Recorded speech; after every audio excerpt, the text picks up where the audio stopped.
Il était une fois, dans un village africain pas trop loin des galères et des soucis, un garçon qui vivait avec ses parents. Mais dans cette maison, il y avait un problème gros comme une vache, son père. Un homme, comment dire, créatif dans sa façon de détruire sa propre vie. Vous voyez ce type de personne qui croit que la chance est cachée dans un ticket de loterie? Voilà. C'était lui. Le père, que tout le village appelait en cachette Monsieur Coup de Chance, était un homme qui avait des idées révolutionnaires pour s'assurer que sa famille ne vive jamais dans le confort. Chaque fois qu'il mettait les pieds dans ses champs, ce n'était pas pour cultiver ou récolter. C'était pour vendre le tout. Car selon lui, pourquoi garder des champs? La terre ne se mange pas, disait-il. Mais avec un bon ticket de loterie, on peut acheter des tonnes de terre. Chérie, pourquoi as-tu vendu notre champ? Demandait toujours la mère du garçon, fatiguée, les bras levés vers le ciel comme pour appeler des anges à la rescousse. Pour notre avenir, répondait-il en souriant comme s'il venait de découvrir la formule secrète du bonheur. Tu sais, si je gagne à la loterie, on sera les plus riches du village. Même le chef viendra demander mon amitié. Ah, ce père, il avait toujours une phrase pour tout. Quand il ne vendait pas les champs, il s'attaquait aux troupeaux. Un jour, il se leva de bon matin, prit un couteau bien aiguisé, et égorgea 3 chèvres sous prétexte que... Pourquoi garder ces bêtes? Elles ne vivent que quelques années. Moi, je préfère en profiter maintenant avant qu'elles ne meurent de vieillesse. Oui, vous avez bien lu. Selon lui, chaque chèvre, chaque vache, chaque poulet était en sursis. Résultat? Il n'y avait bientôt plus rien dans la maison à part des rêves d'argent facile et des murs fatigués qui en avaient trop entendu. La mère du garçon, elle, était tout son contraire. Elle ressemblait à ces mamans qui peuvent tout supporter, jusqu'à ce qu'elles ne puissent plus. Avec sa grande patience et son regard qui pouvait couper du bois, elle essayait de rappeler son mari à l'ordre chaque jour. « Chérie, arrête ces bêtises. Tu es en train de ruiner notre vie. » Mais le père? Toujours imperturbable, comme si sa tête était un tambour où les reproches rebondissaient pour revenir à leur expéditeur. Il souriait en tapotant sa poche, où reposaient quelques pièces pour un futur ticket gagnant. Le garçon, lui, assistait à ce cirque quotidien avec un mélange d'incompréhension et d'admiration. Car il faut dire que même dans sa folie, son père avait un certain charisme. Le genre de charisme qui faisait dire aux voisins, « Quelqu'un va l'arrêter un jour, mais pas moi. » Un matin comme les autres, où les enfants couraient après des poules et où le soleil s'invitait joyeusement dans les maisons, un drame éclata. La mère, lasse de voir ses champs disparaître un à un comme des cheveux sur une tête vieillissante, prit son courage à 2 mains pour confronter son mari. « Aujourd'hui, tu vas m'écouter. » lança-t-elle, prête à en découdre. Le père, qui n'aimait pas beaucoup les discours longs, à moins qu'il ne parle de numéros gagnants, la regarda d'un air qui disait « Mais que veut-elle encore ? Tu es en train de tout détruire. Tu vends tout, tu gaspilles tout, et tu rigoles comme si c'était une comédie. Moi, j'en ai assez. » Le ton monta, et puis boum. Le père, vexé comme jamais, se mit en colère et frappa la table. La mère, elle, resta silencieuse. Mais à ce moment précis, elle sut, c'en était trop. Quelques heures plus tard, elle rassembla les anciens du village. Les anciens, ces hommes sages qui avaient vu des ânes devenir des chevaux dans les mensonges des habitants, écoutèrent la plainte de la mère. Le divorce fut demandé. « Mais pourquoi pleurez-vous, mon frère ?» demanda l'un des anciens au père. « Pleurer ? Moi ? Mais je suis libre maintenant. Ma femme m'empêchait de vivre ma vie de rêve. Moi, je vais profiter de mon indépendance. » déclara-t-il, bombant le torse comme un coq qui venait de gagner un combat imaginaire. Et voilà comment, en une seule journée, le garçon se retrouva seul avec son père, sans comprendre pourquoi sa mère avait disparu dans une autre maison. « Fiston, ne t'inquiète pas, » disait le père, tapotant la tête de son fils. « Avec moi, on va vivre une vie de roi. » Mais vous et moi savons que la seule chose que ce père pouvait offrir, c'était une vie de comédien sans public. Le divorce fut prononcé, et la mère quitta la maison avec son baluchon de courage et sa dignité en béton armé. Elle partit refaire sa vie ailleurs, laissant derrière elle son fils et son mari, ce grand architecte de malheur. Le père, quant à lui, pris sa nouvelle liberté comme un cadeau tombé du ciel. Imaginez-le, sourire jusqu'aux oreilles, poche vide mais cœur rempli de promesses, promesses pour lui-même bien sûr. Il annonça fièrement à son fils. Mon garçon, maintenant qu'on est deux hommes, on va vivre la belle vie. Fini les cris, les reproches. Que du plaisir. Mais le plaisir en question ressemblait plutôt à une fête perpétuelle où il n'était jamais invité. Le père passait ses journées à traîner avec ses amis, à jouer au dé sous un manguier, et à courir après les loteries comme si c'était des solutions miracles cachées derrière chaque ticket. Papa, qu'est-ce qu'on mange aujourd'hui? Ne t'inquiète pas, fiston. Bientôt, on mangera du poulet tous les jours quand je gagnerai à la loterie. Ah! Ce père! Un vrai magicien. Il pouvait transformer le « bientôt » en « jamais » avec une facilité déconcertante. Pendant ce temps, le garçon, laissé en roue libre, commençait à perdre ses repères. L'école? Ça devenait un vague souvenir. Pourquoi s'embêter à réciter des leçons de maths quand on pouvait jouer aux billes sous le soleil avec ses amis? Le premier jour où il manqua l'école, c'était presque par accident. Je suis fatigué, je vais rester un peu à la maison. Le deuxième jour, c'était devenu une habitude.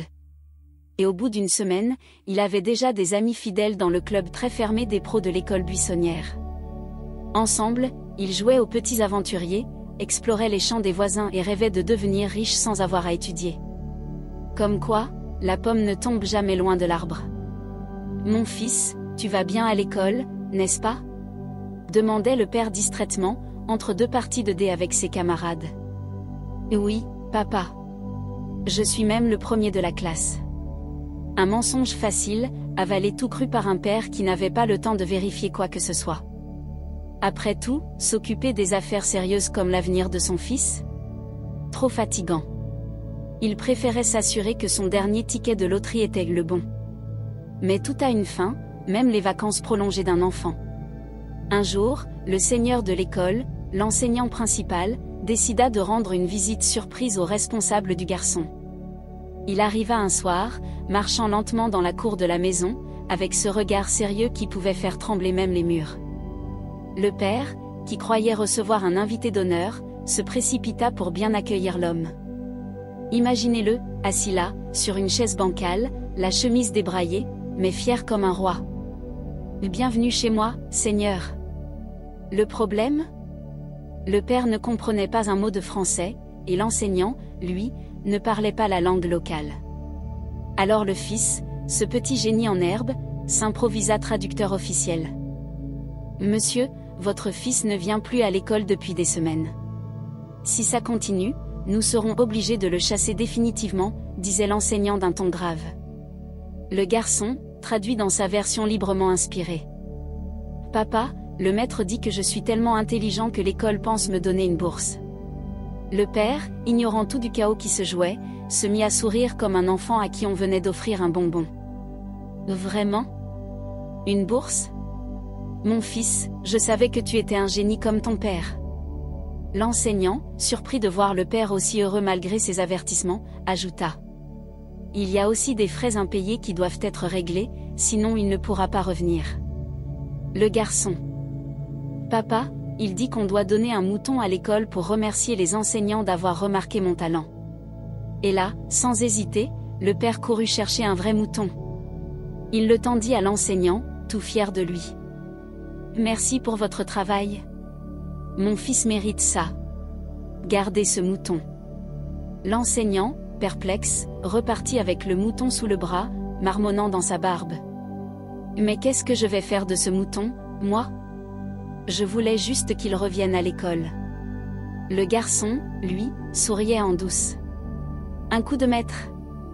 Mais ce petit génie venait de creuser un trou plus grand qu'il ne l'imaginait. Après l'épisode du mouton, la maison était calme. Trop calme. Le père, fier de son fils génie, continuait sa vie de loterie, de dés, et de rêves qui ne dépassaient jamais le bout de ses pieds.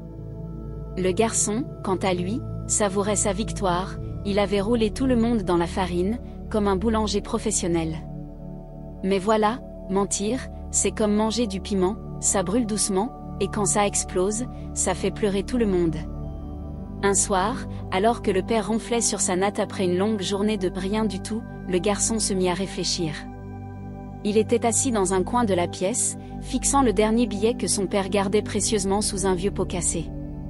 C'était tout ce qu'il restait après la vente du dernier champ familial. Et si papa joue aux loteries et croit pouvoir doubler son argent, pourquoi pas moi?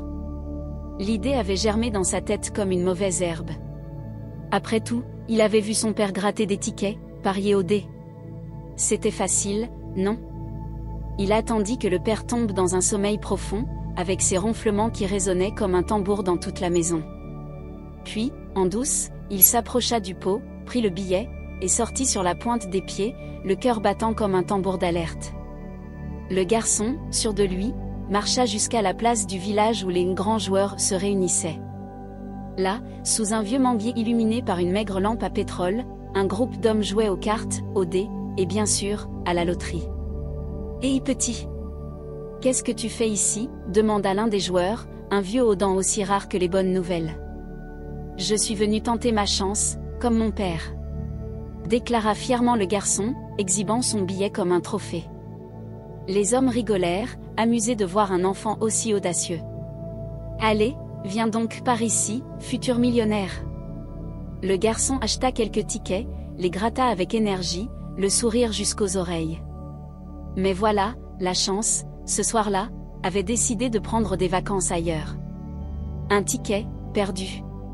Le deuxième, encore perdu. Le troisième? Oh, inutile d'en parler. C'est pas grave, je vais doubler tout ça avec une partie de dés. S'exclama-t-il pour se donner du courage. Et vous devinez la suite, il perdit tout. Le garçon regarda ses mains vides, la sueur froide coulant sur son front. Non, non, non.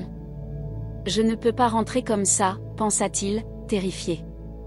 Il savait que son père, en découvrant la disparition de l'argent, allait devenir un ouragan furieux. Alors, dans un éclair de panique, il décida de disparaître. Pas de plan, pas de bagages, juste ses deux pieds pour le guider. Il marcha pendant des heures, à travers champs et brousses, jusqu'à arriver dans un village lointain qu'il ne connaissait pas. Là-bas, il trouva une vieille maison abandonnée, avec des murs fissurés et un toit troué qui laissait passer les étoiles. « C'est parfait. Je vais rester ici. » murmura-t-il, fatigué et affamé. Il passa sa première nuit sur le sol froid, se promettant de trouver une solution demain. Mais demain arriva avec un seul menu, des bananes et des fruits sauvages qu'il arrachait des arbres autour du village. Pendant ce temps, chez lui, le père venait de découvrir le pot vide. Il chercha d'abord dans chaque coin de la maison, croyant avoir caché l'argent ailleurs.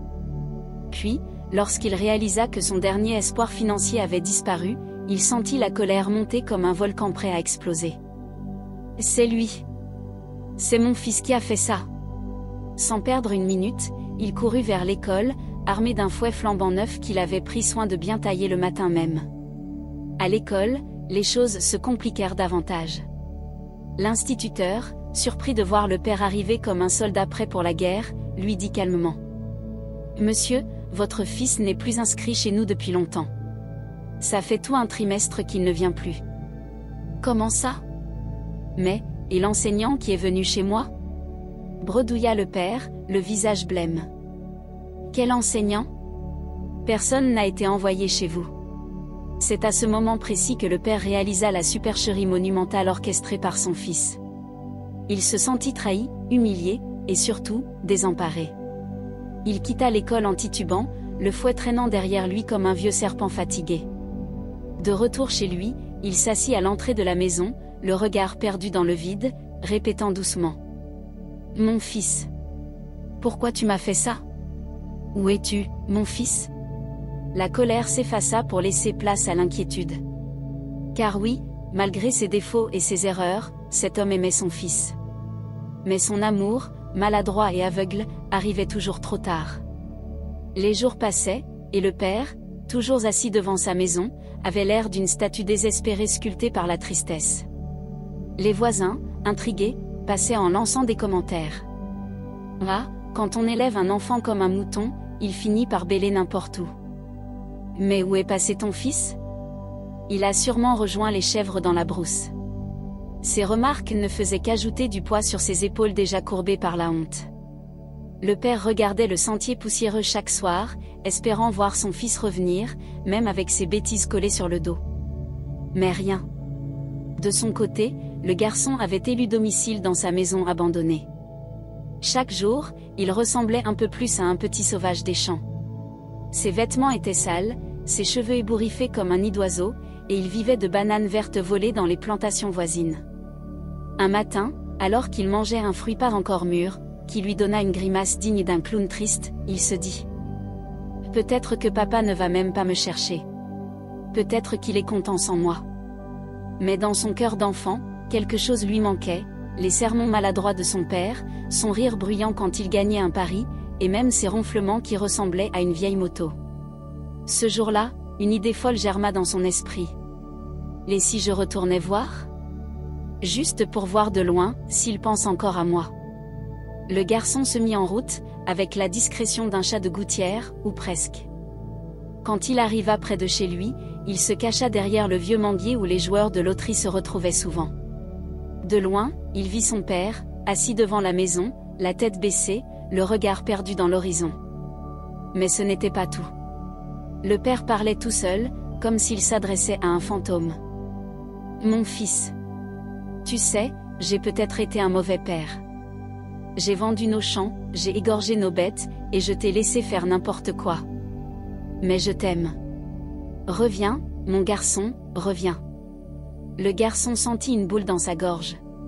Lui, qui pensait que son père serait fou de rage et prêt à le fouetter jusqu'à l'année prochaine, se rendit compte que son père était juste, triste. Motivé par ces paroles, le garçon prit une grande inspiration et s'avança lentement vers la maison. Mais voilà, il avait oublié un détail, le vieux chien de la cour, qui avait un flair pour les mauvais garçons en fuite. Ouaf, ouaf, ouaf. Le père releva brusquement la tête, et là, il le vit, son fils. En une fraction de seconde, il se redressa comme un ressort rouillé. « Et toi, espèce de petit démon !» hurla le père en attrapant un bâton. Le garçon, pris de panique, fit demi-tour en courant comme un lièvre poursuivi par un lion. Mais son père était déterminé. Pieds nus, le turban de travers, il courait derrière lui en criant « Reviens ici, petit voleur. Aujourd'hui, je vais te montrer ce que c'est que l'éducation. » Les voisins sortirent pour regarder ce spectacle, un père courant après son fils, le bâton à la main, comme une scène sortie d'un théâtre improvisé. Certains riaient, d'autres criaient. « Cours, petit. Le vieux ne lâche rien. » Finalement, le garçon s'arrêta, essoufflé, les mains sur les genoux. Le père arriva quelques secondes plus tard, aussi fatigué que lui, tenant toujours son bâton. Mais au lieu de frapper, il s'arrêta net. Il regarda son fils, ce petit bonhomme qui n'était encore qu'un enfant perdu, et il lâcha le bâton. « Pourquoi, mon fils ? Pourquoi tu m'as fait ça ? » demanda le père, la voix brisée. Le garçon baissa la tête. Pour la première fois, il ne mentit pas. Il raconta tout, l'argent volé, les tickets de loterie, la fuite, tout. Le père écouta en silence, puis il posa une main sur l'épaule de son fils et dit doucement. « On est tous des idiots dans cette maison, toi et moi. Mais maintenant, on va essayer de changer, d'accord ?» Ce jour-là, le père et son fils rentrèrent ensemble à la maison. Bien sûr, les choses n'étaient pas parfaites, le père devait encore travailler dur pour reconstruire ce qu'il avait perdu, et le garçon devait regagner la confiance de son père. Mais au moins, ils étaient ensemble, et c'était un début. Le père se tourna vers son fils avec un sourire fatigué. « Demain, on va chercher du travail. Et toi, tu retourneras à l'école. Mais si tu me mens encore une fois, je t'envoie chez les chèvres. » Le garçon éclata de rire, et pour la première fois depuis longtemps, la maison résonna de quelque chose qu'elle n'avait pas connu depuis des années, l'espoir. Après avoir touché le fond littéralement, puisque même sa dernière paire de sandales avait failli partir au casino, le père se ressaisit enfin.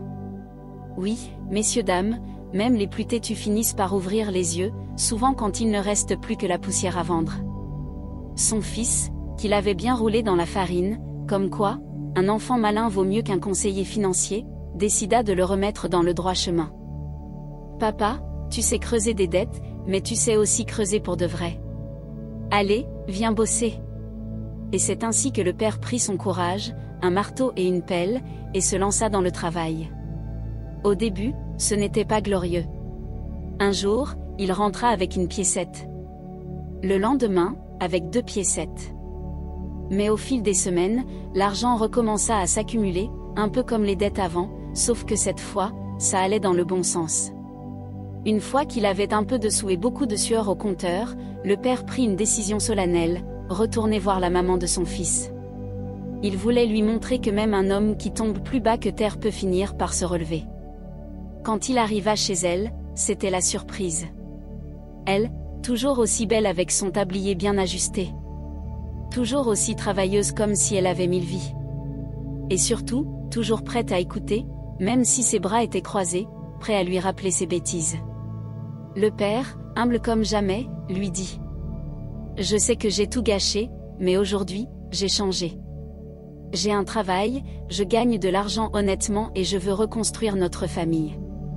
Donne-moi une chance. » Ah, les mamans. Même les plus fâchées ont toujours un coin doux dans le cœur. Elle accepta de revenir, mais à une condition, plus jamais de casino. Et c'est ainsi que la petite famille se reforma. Le père travailla encore plus dur pour prouver qu'il avait changé.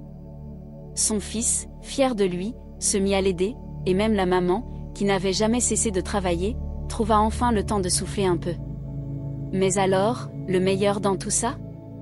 Le père gagna bientôt plus que la mère, ce qui le rendit encore plus heureux, et un peu fier, il faut l'avouer. Car soyons honnêtes. Même si une maman travaille pendant 10 ans, papa, quand il s'y met sérieusement, finit toujours par passer devant. C'est une loi universelle. Et si quelqu'un n'est pas d'accord, qu'il vienne le dire dans les commentaires. Avec les économies qu'il avait accumulées, le père prit une drôle de décision, ouvrir un casino. Mais cette fois, ce n'était pas pour parier, oh non. C'était juste pour regarder les autres perdre leur argent pendant que lui se remplissait les poches. Assis dans un coin, il riait en voyant les joueurs dire : « Cette fois, c'est la bonne, je vais gagner. » Le père, lui, se contentait de répondre : « Allez-y, les amis, moi, j'ai déjà assez perdu pour toute une vie. » Et c'est ainsi qu'il termina, riche, heureux, et surtout réconcilié avec sa famille, prouvant qu'on peut toujours changer pour le meilleur, à condition d'avoir un fils plus malin que soi pour nous botter les fesses.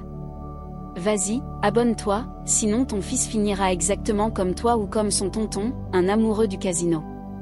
Mais ne t'inquiète pas car ça finit toujours par se résoudre au final. Je vous aime beaucoup, merci très chers abonnés. Bon courage à tous les passionnés du casino.